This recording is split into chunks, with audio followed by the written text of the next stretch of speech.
Buenas noches, país. ¿Cómo están ustedes? Como todos los miércoles, Raúl Olivera Rendo, y más ahora, en un miércoles que ya nos acercamos a esta Navidad y Nochebuena, y nos estamos acercando al fin del ciclo 2018 de Economía Ahora, no pensando que iba a terminar hablando en esta semana de lo que estoy hablando. Parece mentira, pero después de esta denuncia de Telma contra Juan, pasamos una semana donde empezamos a ver todos los abusos que existieron en los últimos 30 años, 20 años, 10 años. Algo que nuestra sociedad machista indudablemente ha, con su concepto de mujer ama de casa, y callate y yo hago y decido, y la sociedad machista que dice que el que sale con muchas mujeres es el vivo y la mujer no, nos llevó a este desastre que estamos viendo dentro de la televisión y que me preocupa realmente, que nos lleva a un límite, que no podamos hablar ni siquiera con una mujer, ni siquiera discutir, ni siquiera intercambiar ideas, ni siquiera viajar en un mismo auto, ni siquiera estar en una misma habitación, en una misma empresa, como hay empresas, en una misma oficina de una empresa, como hay empresas que lo están prohibiendo, a raíz de todo este tema de acoso, violación, problemas de la relación hombre y mujer. Los hechos indudablemente plantean lo que pasó, sobre todo con respecto a Telma, y plantean muchas cosas que pasaron o no con respecto al resto de las mujeres. Pero no vamos a dudar de los hechos, porque para eso está la justicia, para juzgar, aunque no nos olvidemos que tenemos juicios como ahora con respecto al gobierno anterior o al gobierno actual, donde en un solo juicio, por ejemplo, el gobierno actual habla de fotocopias y el gobierno anterior habla de fotocopias y el gobierno actual habla de cuadernos. ¿Cuál es la diferencia entre unos y otros? Bueno, es lo mismo que nos está pasando con respecto a toda esta playa de denuncias que van a pasar, que va a ser una ola, pero que debemos recapacitar, que no se transforme en una anulación de la relación hombre-mujer. Por otro lado, vamos a cerrar un año donde estuvimos hablando mucho de injusticia por la justicia, donde estuvimos hablando mucho de la falta de educación por la educación, y donde sí me preocupa el tema jubilados, un tema que realmente todos los gobiernos los obvian, como si nuestros antepasados, los que trabajaron e hicieron este país, que sí son parte del Estado, no existieran. Entonces vemos un gobierno, y me preocupa, que diga que tiene que pagarse un bono de fin de año para los empleados privados y sáquelo de donde pueda, porque las tasas son una locura. Después hacemos un bono para los estatales, que le pagamos todos nosotros, los que trabajamos en la actividad privada, en blanco, y además le aumentamos el sueldo. Y después, como empezamos con las marchas y contramarchas, y el protocolo de seguridad me importa un bledo, le doy bono a los piqueteros. Y le doy bono a la AUH. ¿Y el jubilado? Nada. El jubilado que siga mirando, que siga esperando el fallo de la Corte blanco y que vea cómo lo puede resolver teniendo hijos que lo ayuden, sobrinos que lo ayuden y que se ocupen de él. Eso es la etimología de la palabra jubilación. No, señores, no es. Mientras no le alcanza a los diputados y a los senadores lo que ganan, y a los jueces que no se les puede entacar el salario por la intangibilidad, el jubilado se muere de hambre. Entonces, muchachos, hagan un acto patriótico, cambien la historia. ¿Quién vamos a tener en este programa? Bueno, vamos a estar hablando de política, justamente con un consultor político de amplia fama, como Carlitos Fara. Vamos a estar hablando de los jubilados y este fallo de la Corte y lo que está pasando con ellos, con un abogado especialista en previsión social, exdirector del ANSES, Miguel Ángel Fernández Pastor, y por supuesto, en nuestra despedida vamos a estar hablando con el doctor Peña de lo que pasa, no solo con la jubilación, sino con el cálculo de la jubilación y los fallos que tienen que tener esta Corte para lo que está pasando con nuestros jubilados. Señor director, los que auspician este programa, y venimos de lleno con los invitados. Gracias.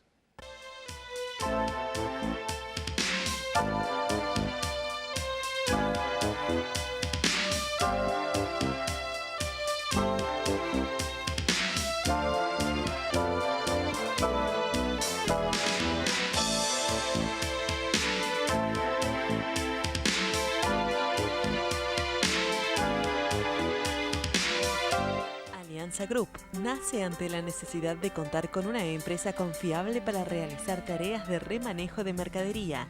Ofrecemos almacenaje, etiquetado, acondicionamiento, estampillado fiscal, armado de pedidos, estibaje, inventario, control de stock, promociones, paletizado y servicio de limpieza. Contáctenos al 011-2153-0857 o a info@alianzagroup.com.ar.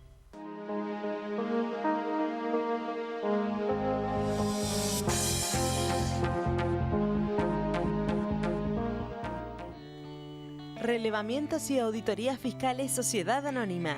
La optimización de los recursos tributarios son nuestro objetivo. Una vida de experiencia, brindando servicios y dando soluciones a empresas y a organismos tributarios provinciales y municipales. Para información, relevamientosyauditorias@gmail.com. Bodega Iacarini cuenta la historia del vino de San Rafael. Cada una de sus líneas transmite los valores de la tradición, el culto al trabajo y su recompensa, el homenaje a sus hacedores.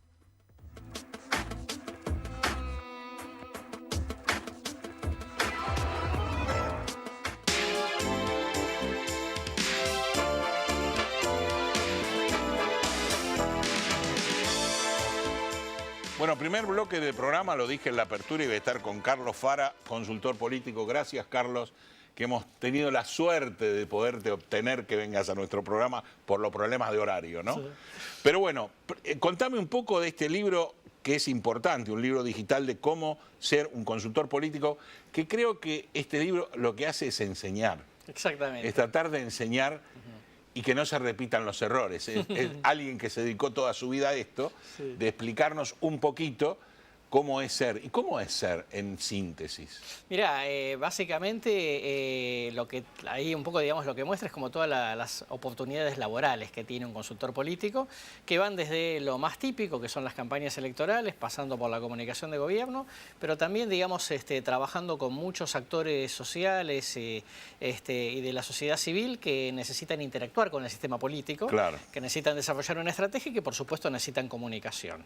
Digamos que las campañas electorales son un poco la punta del iceberg, pero hay muchas más cosas que están por debajo del agua que habitualmente no se ven. Y yo creo que inclusive el público hoy nota la gran deficiencia de comunicación política que tiene este gobierno. Sí, absolutamente. Que es parte del trabajo de ustedes. Sí, sí, totalmente. Sería parte. Ahora, entre tus pensamientos, ¿lo peor ya pasó o lo peor va a venir?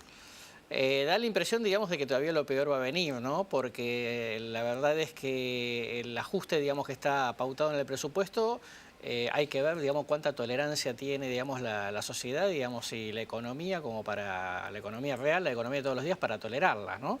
Es decir, como que un poco recién empieza, más sí, allá de que haya, digamos, rebote económico en algún momento del año que viene, pero la verdad es que para la sociedad, digamos, todavía es un sufrimiento bastante extenso.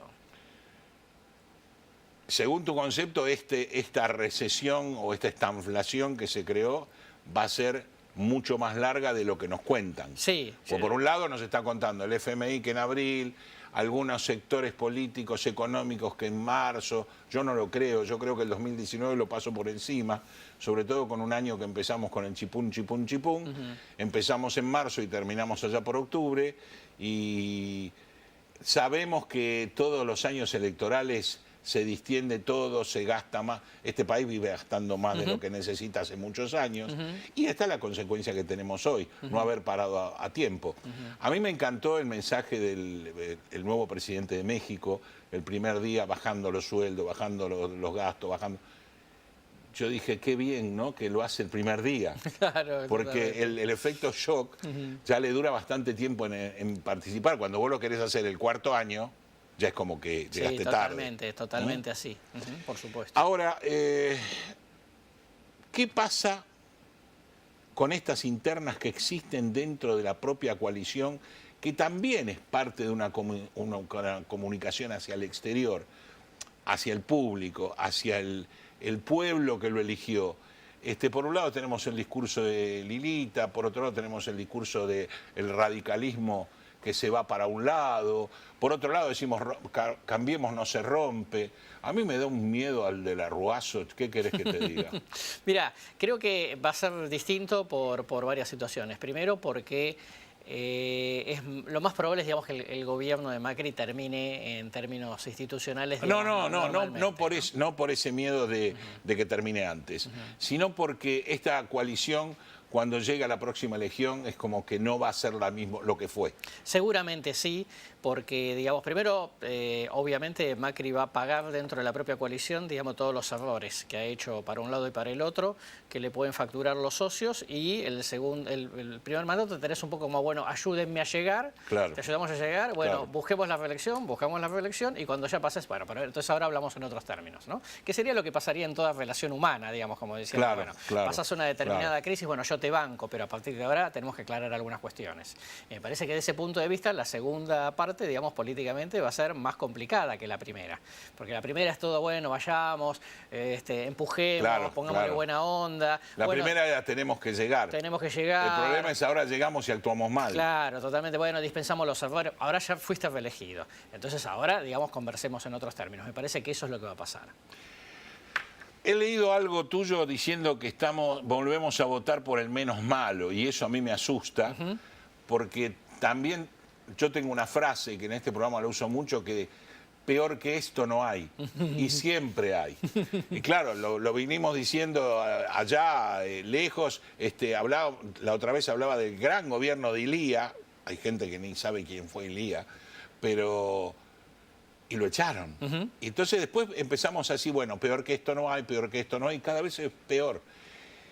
Y a mí me asusta eso de elegir al menos malo. Totalmente, claro que sí. ¿Cómo está la sociedad para elegir a alguien y que surja y que sea confiable en lo que dice? Porque hasta ahora todos nos dijeron, y después el 30% de pobres no bajaron nunca, la provincia de Buenos Aires está destruida hace 30 años. O sea, tenemos todos males endémicos que nunca lo resolvimos, ni con el populismo, ni con los militares, ni con el radicalismo. Con nadie.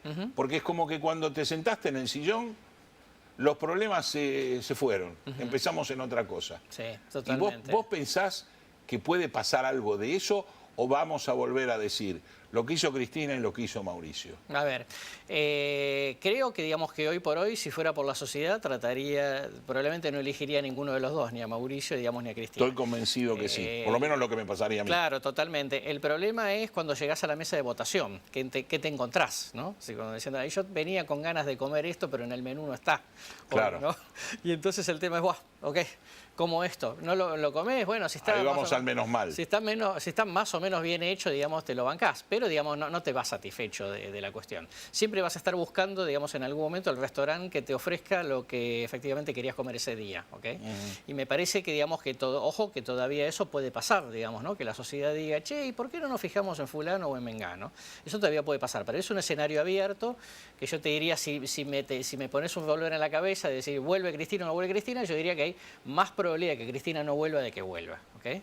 Pero de vuelta, digamos, en la lógica, bueno, si no queda otra cosa, digamos, si el restaurante no se esmera... Claro, pero estaríamos en la misma, digamos, bueno, Cristina no vuelve y decimos, bueno, menos mal. Es una de de los problemas que tiene Argentina en el exterior, pidiendo inversiones, es qué va a pasar políticamente el año que viene. Claro, totalmente. Es inevitable. Sí, o sea, totalmente. si vos sos un inversor de Tanzania y te dicen invertir en Argentina, vas a decir, bueno, pero ¿quién vuelve? O sea, ¿quién va a ser elegido? ¿Macri con sus errores o Cristina con la valija? Claro. ¿Cuál de los dos? Claro, Y ninguno me gusta. Entonces, ¿qué hago? No voy. En claro. ese caso, nosotros estamos adentro, o sea, no podemos decir no vamos. Totalmente. Pero, y dentro de ese barajar y dar de nuevo, tampoco tenemos mucho nuevo. No, totalmente. Porque a Massa lo conocemos, a Solá lo conocemos, Sí. a Scioli lo conocemos. O sea, gente que nos ha mentido abruptamente en elecciones anteriores y que ha participado de la actividad pública y no ha hecho absolutamente nada. Yo no entiendo, o consideran que somos tarados, que puede pasar por lo que votamos, o piensan que somos desmemoriados y totalmente amnésicos, como que no sabemos absolutamente nada y que el tipo es un tipo nuevo. Pero, ¿y qué pasa con un tipo que se presenta como Olmedo, que se presenta en la Cámara de Diputados diciendo un discurso que él propone que cada diputado done 20.000 pesos al ANSES para cada jubilado? Y que todos lo miran, se ríen, mientras votan todo en contra, obviamente, ¿no? Pero, total, los jubilados no votan. Y si viven, que vivan.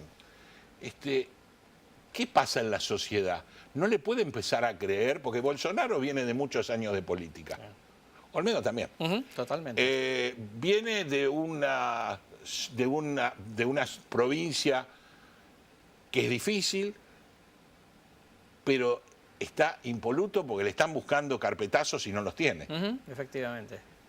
¿Y no puede empezar a crear la sociedad en alguien que es totalmente atípico y distinto? Sí, esa posibilidad existe claramente, porque además, digamos, en el caso de Alfredo Olmedo se anima a plantear cosas que el resto no se anima a plantear. Exactamente. Estés o no estés de acuerdo, digamos, pero por lo menos, digamos, transmite alguna suerte de certidumbre en términos valorativos de lo que él cree, ¿no? Y que sintoniza con algo de lo que parece la lo que siente. O sea, yo he tenido la suerte de entrevistarlo algunas veces y está convencido de lo que piensa y lo que dice.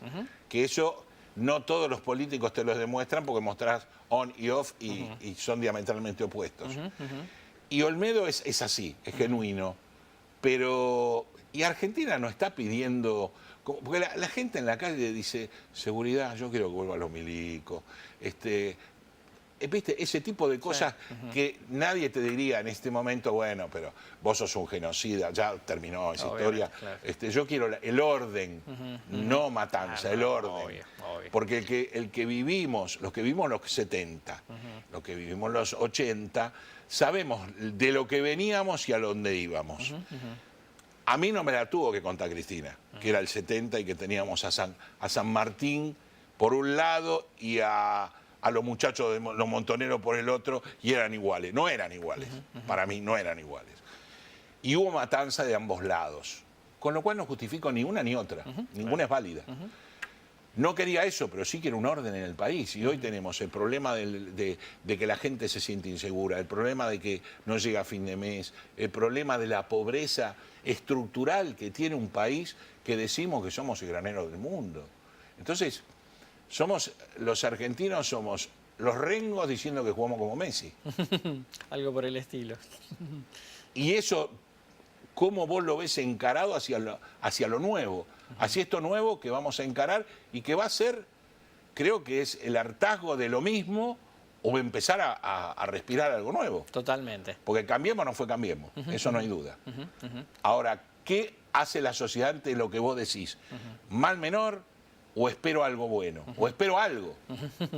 Mirá, está claro, digamos, que hay una parte de la gente que se quiere entusiasmar con algo, ¿no?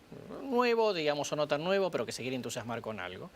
Que yo creo que la opción de Olmedo es la única distinta, digamos, a las demás. El resto está dentro del sistema político habitual. Son viejos conocidos. Claro, mejores o peores, digamos, pero... Salvo Urtubey y... Claro. que digamos, nosotros no lo conocemos, en Salta sí lo conocen, pero Sí. nosotros no. Sí, está claro. Pero yo te diría que el más disruptivo claramente es Olmedo, ¿no? Porque digo, Urtubey está jugando, Sí, está jugando dentro de un sistema que son todos digamos, iguales. conocido. Entonces, yo te diría que desde ese punto de vista puede, yo no sé si alcanza, pero viste que estos procesos llevan tiempo también, ¿no? Con lo cual vos decís, bueno, mira, Olmedo saca en la presidencial 10 puntos, termina cuarto, puede ser. ¿Te alcanza ahora? No, pero sí No, está no, la, claro, digamos, pero marca tendencia. Exactamente. Con lo cual, digamos, ojo que estos procesos, digamos, parece que empiezan chicos y dicen, bueno, pues sacó 5, sacó 7, etcétera, etcétera, no es competitivo. Sí, es verdad. Pero en este escenario de donde hay tanta polarización, digamos, sobre todo entre dos, que ninguno supera el 35%, Claro. el que lleva 5, 7 o 10 puede, digamos, ser un poco la gran novedad de la cuestión y eso servirle, digamos, para de alguna manera imponer agenda al resto del sistema político. Claro. ¿no? Entonces, de ese Lo que punto pasó de un vista, poco con Massa en su momento. Exactamente, tal cual. Entonces, digo, ojo, yo lo miro, primero lo observo con mucho cuidado, ¿no? Me parece que como es tan distinto al resto, entonces también tiene un techo, porque es muy distinto, pero también, digamos, puede generar una sorpresa porque es muy genuino, es efectivamente tal cual vos lo describís, es muy auténtico lo que él piensa, ¿no? Y me parece que efectivamente el resto está en mayor o menor especulación. ¿Y cómo ves la llegada del peronismo a esta instancia? Muy complicada. Primero creo que es lo más probable es que tengamos dos peronismos, digamos, no Sí. uno solo. En parte Hace rato que tenemos dos peronismos. Sí, hace rato que tenemos dos peronismos. Creo que el peronismo está, digamos, desde ese punto de vista en su peor crisis de la historia, ¿no? Desde que existe, creo que en buena hora, digamos, está en crisis, digamos, porque eso eventualmente, si quiere volver al poder, solo va a ser de la mano de reconvertirse para poner una opción superadora, digamos, y no que vuelva como el bombero, ¿no? A apagar el incendio del presidente no peronista que se tiene que ir antes. A mí me parece que de eso sí la sociedad está cansada, ¿no? Y por lo tanto, digamos, el peronismo va a tener un largo aprendizaje en ese sentido. Sí, claro. ¿Okay? No, pensemos como sociedad que desde Alvear no terminaba un presidente no peronista una gestión, que todos queremos y abogamos porque Macri termine su gestión. Totalmente. Con lo cual, digamos, podemos estar en las puertas de primero, un proceso inédito, que como vos decís, hace 91 años que un presidente no peronista no termina su mandato y que no se lo entrega a otro presidente no peronista. Claro. ¿Okay? Entonces, eso me parece un aprendizaje interesante para la sociedad, digamos, y que el peronismo tenga que ser una opción, mejor o peor, digamos, pero que se define en elección, digamos, no que llamo al bombero, insisto, para que apague el incendio. Gracias, Carlos, por haber venido de Economía Ahora. Espero que vas a tener un año de mucho trabajo el 2019, y que sigas con los éxitos y que, como este hermoso libro que has escrito, que realmente sirve para que los muchachos sepan lo que es ser un consultor político. Muchas gracias. Gracias por haber venido. No, por favor. Hacemos apenas una pausa y venimos a hablar de jubilaciones.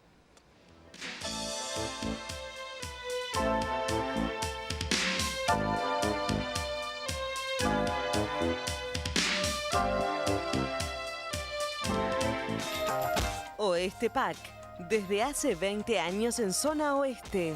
Amplio horario de atención, desde las 8 hasta las 17:30 horas. Entregas a domicilio y envíos al interior. Contactanos por teléfono, Facebook, WhatsApp o Twitter. Respondemos su consulta al instante. Bodega Iacarini cuenta la historia del vino de San Rafael. Cada una de sus líneas transmite los valores de la tradición, el culto al trabajo y su recompensa, el homenaje a sus hacedores.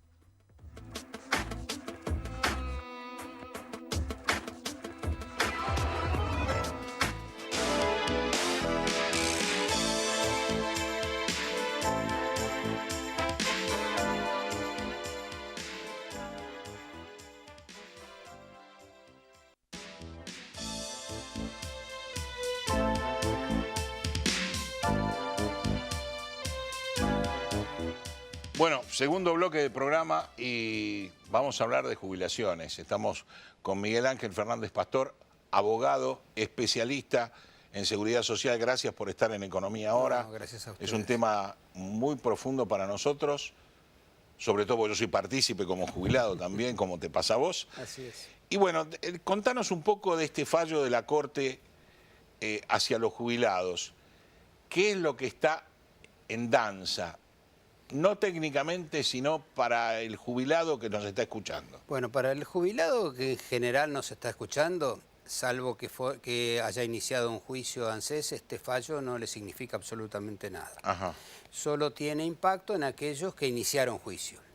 Y tiene un impacto relativo, porque en realidad lo que hoy la Corte resolvió por 4-1, porque ya está el fallo resuelto, lo que resolvió Es el modo de ajuste. el modo de ajuste del primer haber jubilatorio de aquellas personas que tienen un cese dentro de los últimos 10 años que le agarran años anteriores al 2008. Solo para esos tiene un impacto. Y eso está calculado, en la Corte hay 11.000 casos, y está calculado que va a afectar a unos 150.000 en total. Ajá. De todos los beneficiarios, que obviamente son aquellos beneficiarios que, insisto, han cesado antes del 2008 y que son los que tienen los saberes más altos del sistema, porque si no, no estarían haciendo juicio. Claro. Porque el 80% del sistema tiene la jubilación mínima. Por lo tanto, ninguno de ellos está beneficiado con este sistema. Este es un fallo que afecta, o que beneficia, mejor dicho, más que afecta, al 2% del conjunto de la masa de jubilados.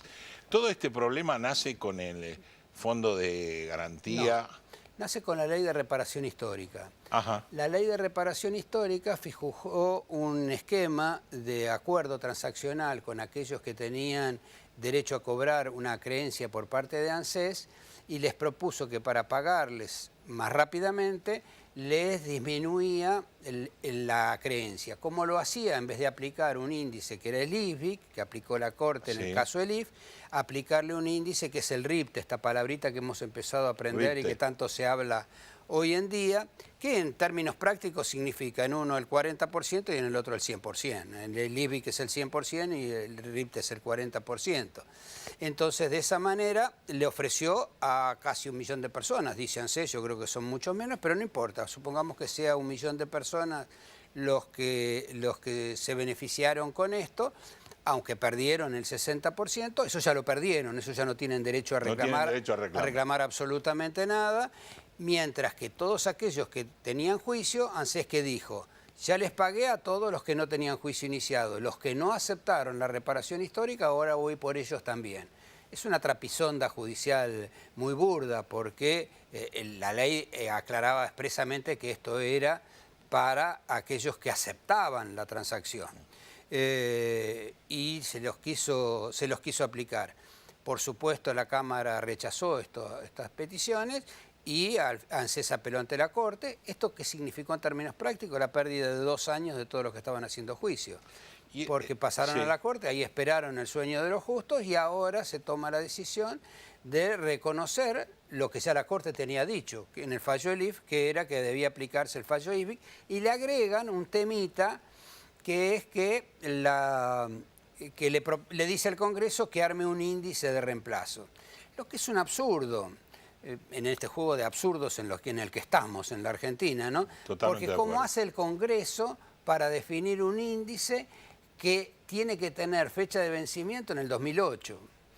Un índice para atrás no es tan fácil armarlo, no es que junto 2 kilos de tomate y un poco de lechuga y hago una ensalada. Es un tema muy complejo, los índices que existen ya existen, entonces no hay mucho para elegir, o es el IBEC, o es el RIPTE, o es alguno muy parecido, pero no hay infinidad de índices para aceptarlo. Así que en definitiva lo que va a quedar es que va a quedar el IBEC, que es lo que corresponde. Pero también es cierto, y esto es quizás lo más importante, que la Corte tenía hoy para resolver 2 temas, no tenía un tema para resolver, tenía el tema del fallo blanco, pero también tenía para resolver el tema de la movilidad. Y del tema de la movilidad no dijo absolutamente nada. Está en la Corte, lo tiene exactamente igual que el fallo blanco, pero no ha dicho absolutamente nada de esto. El tema movilidad implicaría prácticamente todos. Los 18 millones de beneficiarios, porque implicaría no solo los jubilados y pensionados, sino las pensiones no contributivas, excombatientes de Malvinas, asignación universal por hijo, asignaciones familiares, implicaba 18 millones de personas. De esto no ha dicho absolutamente nada. Ahora, Miguel Ángel, el sistema previsional nos dicen que está quebrado. Nos Falso. dicen. Segundo, lo quebraron los que usaron la plata, lo quebraron los que regalaron jubilaciones, los quebraron todos en su conjunto. ¿No es verdad? No es verdad. Mira, es muy sencillo, es muy sencillo. Este es un invento de los organismos internacionales. Yo siempre digo que el FMI es algo así como la gendarmería de dos grandes organismos que se dedican a discutir el tema de la seguridad social. Uno es el Banco Mundial y el otro el OCDE, que son los que inventan este tema de la sustentabilidad. Es muy fácil de explicar esto. No existe régimen previsional que sea insustentable, porque con el mismo criterio que yo puedo decir que el sistema de seguridad social es insustentable, puedo decir que las Fuerzas Armadas son insustentables. También puedo decir que el Parlamento es insustentable o que la justicia es insustentable, incluso que el propio presidente es insustentable, porque nadie genera sus propios recursos. Claro. Los recursos los generamos la sociedad. Lo que el Poder Ejecutivo tiene la obligación es de definir cuál es la distribución de la renta nacional que considera equitativa. Y entonces tiene que decir, al régimen de seguridad social le doy tanto, a las Fuerzas Armadas le doy tanto, al Parlamento le doy tanto, al Poder Ejecutivo le doy tanto. Así que esta teoría de la insustentabilidad es un absurdo. Lo que dice esa teoría, en el fondo, es yo no le voy a destinar los recursos que necesita para pagar todo lo que tiene que pagar. Pero no existe la insustentabilidad como un hecho fantástico. Además hay una demostración. O sea, lo sustentable, ¿no? Querrían decir la definición de que el propio sistema se alimenta para pagar al sistema. Pero eso sería modificar el sistema de seguridad social argentina. ¿Por qué? Claro. Porque hay dos regímenes, dos formas de manejar la seguridad social. Uno es cuando la seguridad social es un seguro social. Es decir, solo se benefician o se perjudican aquellos que aportan al sistema.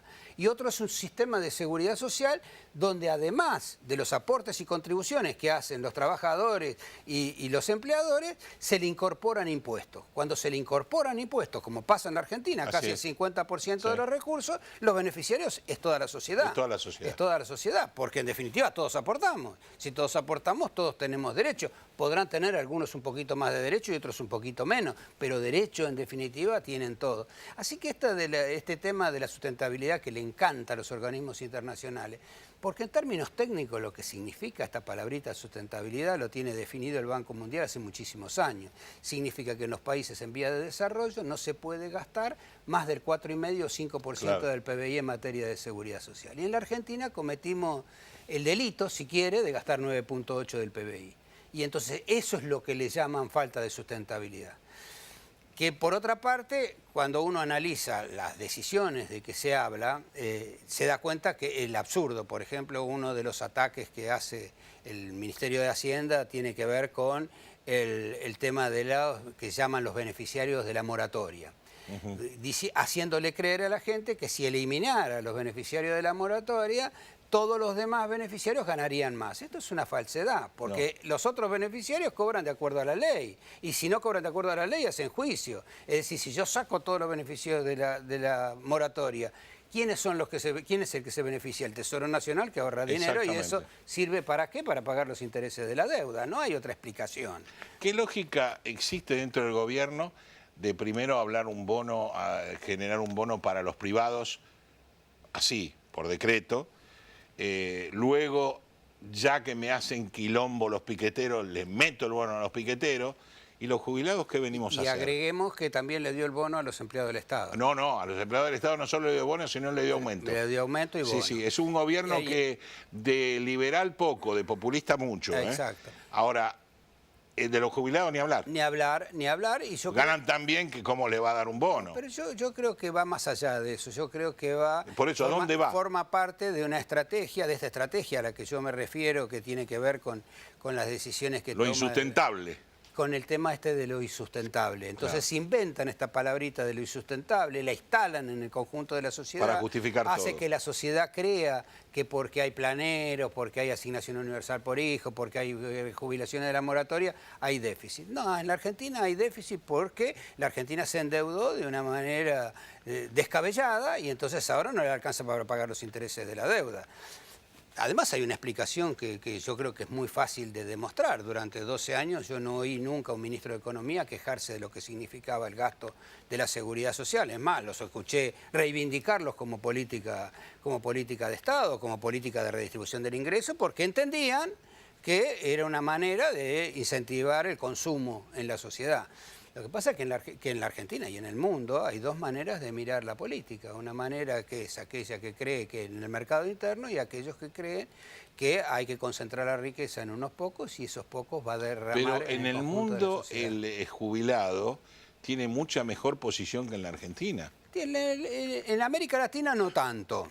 En América Latina no tanto. Obviamente, si nos comparamos con Europa, desde ya que estamos muy abajo de lo que Europa tiene.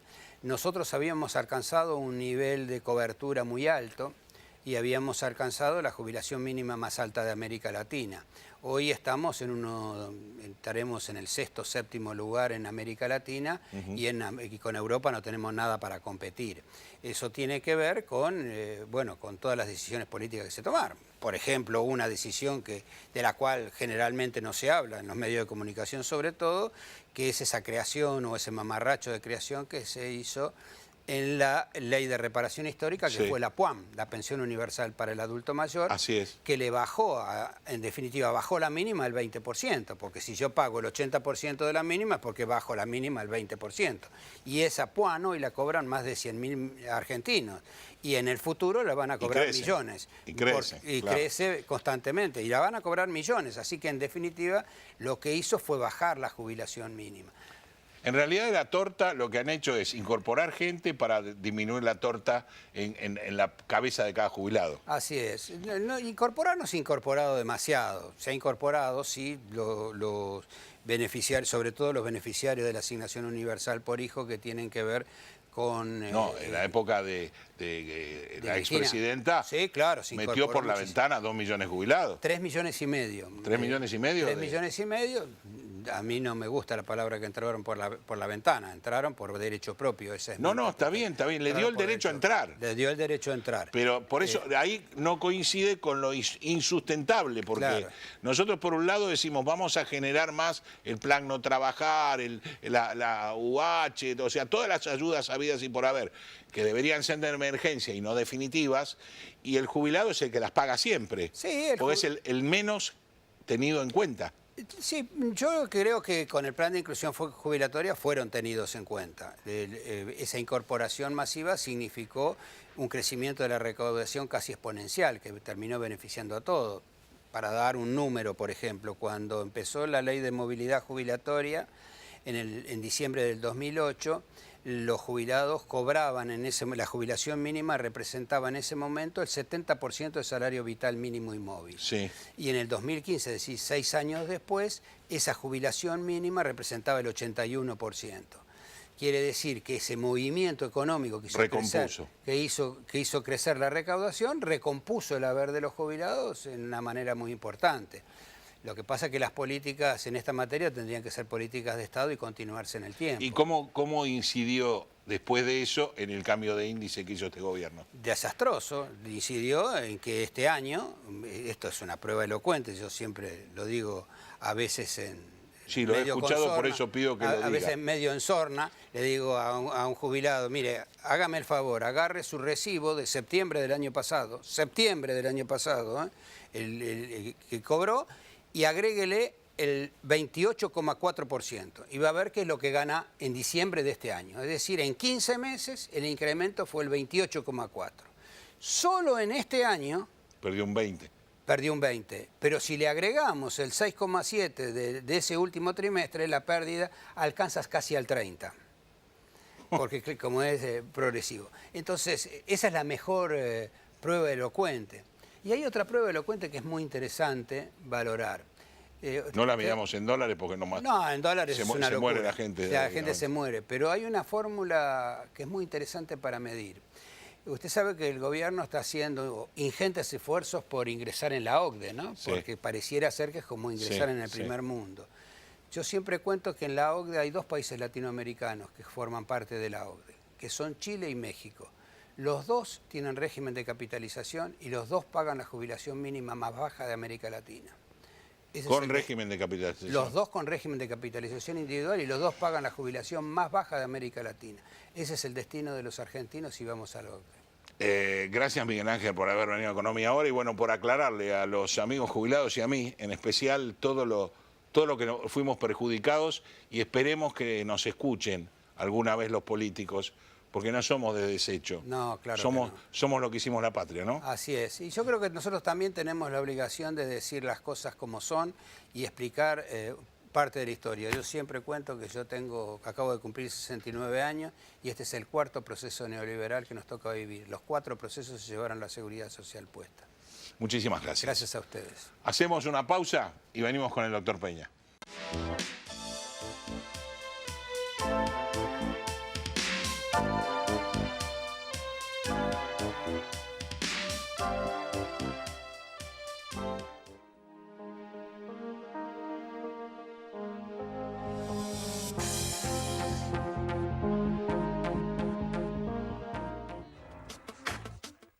Bodega Iacarini cuenta la historia del vino de San Rafael. Cada una de sus líneas transmite los valores de la tradición, el culto al trabajo y su recompensa, el homenaje a sus hacedores.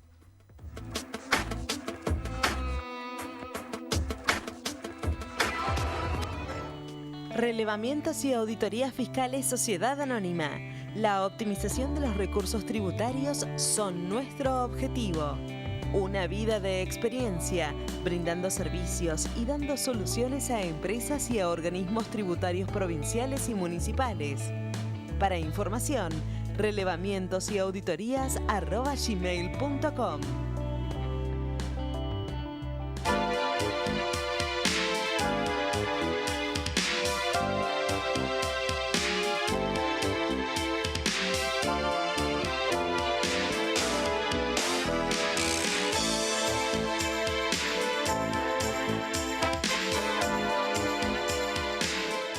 Bueno, último bloque del programa, de este programa antes de su Navidad y antes de la nuestra. Y por supuesto, como todos los programas, estamos con el doctor Peña.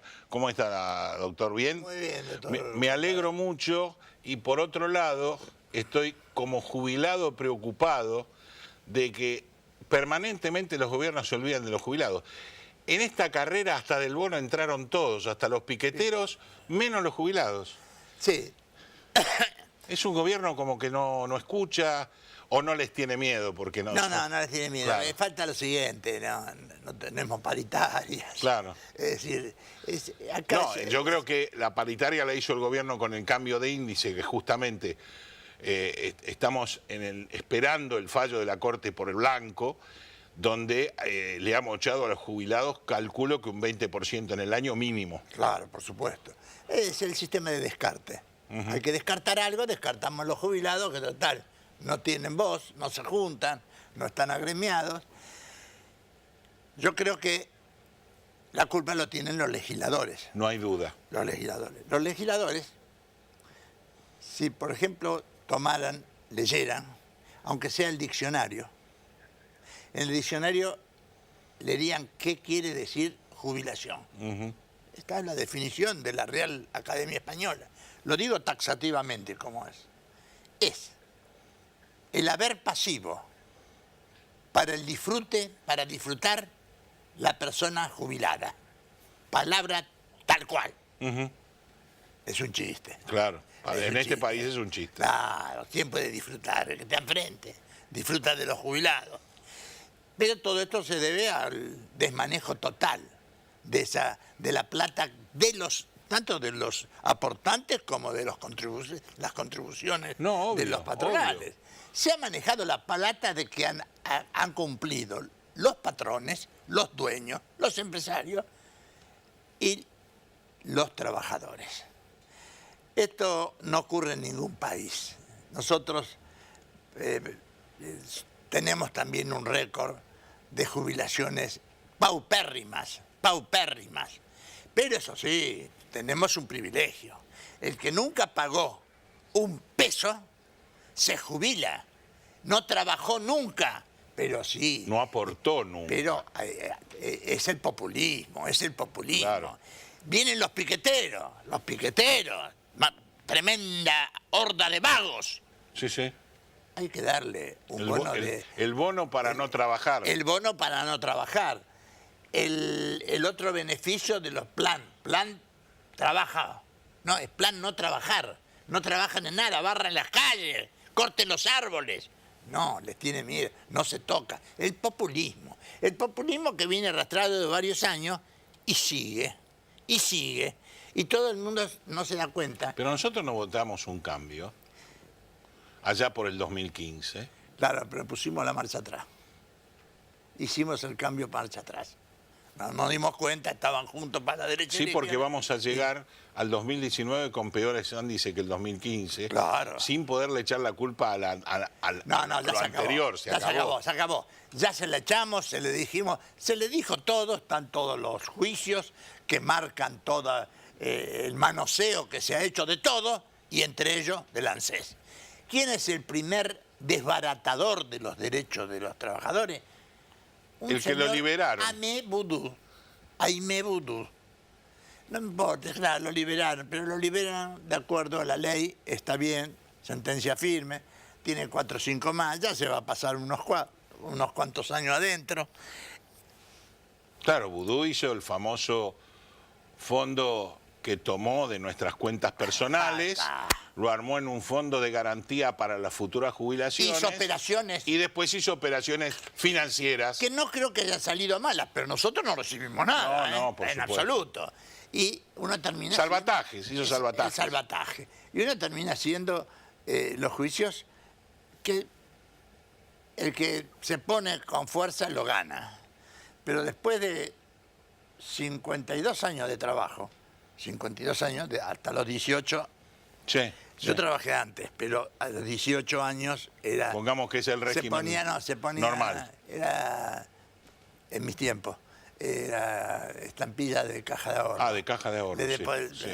A partir de los 18 entro en el sistema de jubilación. Y no interesa lo que se trabaja ¿No? toda la vida. Y también la despreocupación absoluta de este gobierno.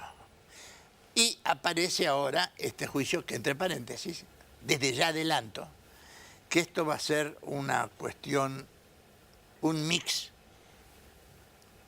de justicia y política. Porque aun cuando sea por un caso en la cual esperan en la fila otros 17.000 que han iniciado, y que el monto, como se dice, no es el 82% móvil, sino el 70%, es impagable. Es impagable. Bueno, pero todo es impagable. Pero nosotros vamos a ir como a chinchón. Claro. No a déficit cero. Menos 10. Claro, claro. Ahora, es una pena que todo esto no se haya tomado con mayor energía en los primeros 60 días de gobierno. Obvio. En los primeros 60 días hay que tomar todas las medidas, porque nosotros sabemos que luego la justicia es lerda, y cuando es lerda no es justicia. No es justicia. Aparte la gente, van a haber candidatos con 5 condenas encima, y sí, pero todavía falta en la Corte Interamericana de los Derechos Humanos, y entonces nunca se termina, y esto no tiene solución por ahora, es imposible, porque vamos a terminar pagando las obligaciones que tenemos con el exterior, entre paréntesis los últimos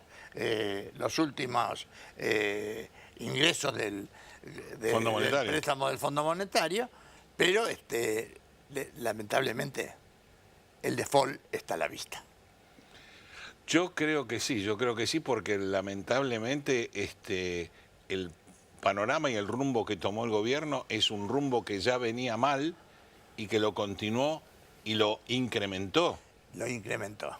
Entonces estamos con mayores planes sociales, con menor generación de trabajo, con menor gente que aporta, con mayor negro, con mayores problemas dentro de la economía formal, y cada vez la informal crece de una manera impresionante. Exponencial. Y la formal ya no la puede sostener.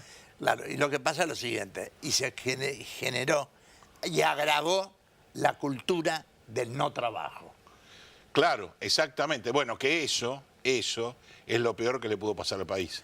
Eso es lo peor. A lo largo de tantos años, ver generaciones de gente que no trabaja. Claro, con una inmigración que fue básica para el país, obvio, para generar obvio, la cultura del trabajo, y que lo heredaron los hijos y los nietos, y ahora mandamos todo el demonio, lamentablemente. Nos quedamos sin familia directamente. Nos quedamos. Gracias, doctor. Una feliz Navidad, que tengamos en paz por lo menos los argentinos y esperemos que nos depare un año mejor, ¿no? Gracias por haber estado en la economía muchas ahora. gracias de la Nos misma vemos la forma, semana ¿no? que viene. A ustedes, lo mejor. Con tranquilidad, con esperanza, con fe. Ya me parezco a Daniel Scioli, pero con la realidad, ¿eh? Y la realidad es esta que estamos viviendo. Hasta la semana que viene.